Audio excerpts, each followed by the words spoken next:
حبيبه المصطفى.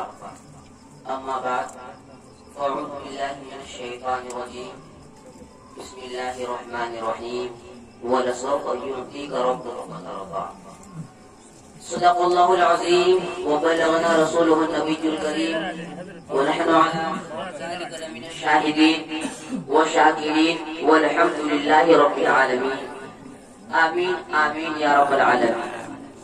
ایک بار جھوم جھوم کر بارگاہ نبوت میں درود و سلام پڑھے. اللہم صلی علی سیدنا شفیعنا مولانا محمد صلی اللہ علیہ یا رسول اللہ صلی اللہ تعالی علیہ وسلم.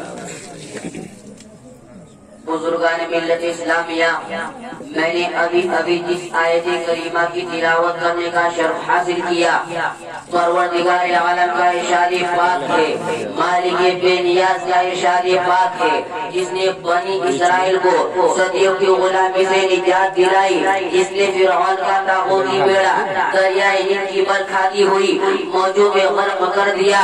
اگر وہ چاہے تو ناتوا کو توانائی دے دے، اگر وہ چاہے تو گدا کو بادشاہی دے دے. وہی غبار راہ کو جوش ہوا پر بلند کرتا ہے، وہی شہاب ثاقب کو طاقت عطا کرتا ہے. اگر وہ چاہے تو آسمان کی روا دوا مندیل میں دھواں ہو جائے. اسی مالک و مولا کا ارشاد ہے، جس نے ستاروں کو چمکنے کی طاقت بخشی ہے.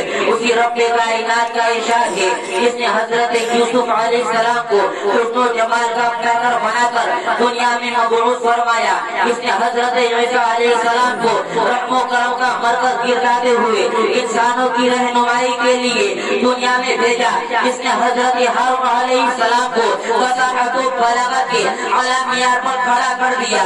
جس نے حضرت ایوب علیہ السلام کو صبر و استقلال کا پیکر بنا کر بھیجا.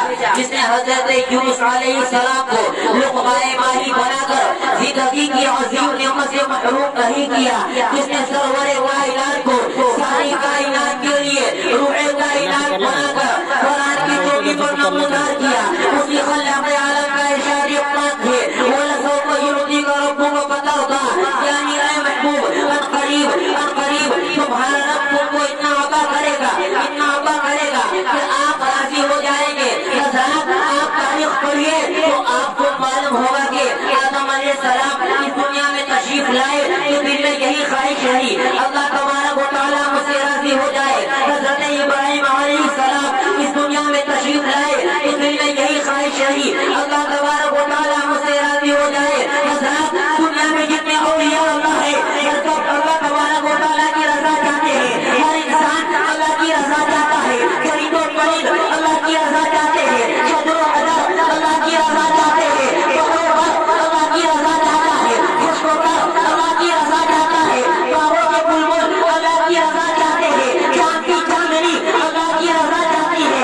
ساری دنیا، سارا عالم خدا کی رضا چاہتا ہے. اور خدا اپنے پیارے محبوب کی رضا چاہتا ہے. سرکار اعلیٰ حضرت ارشاد فرماتے ہیں، خدا کی رضا چاہتے ہیں جو عالم، خدا چاہتا ہے رضائے محمد. خدا کی رضا چاہتے ہیں تو عالم، خدا چاہتا ہے رضائے محمد.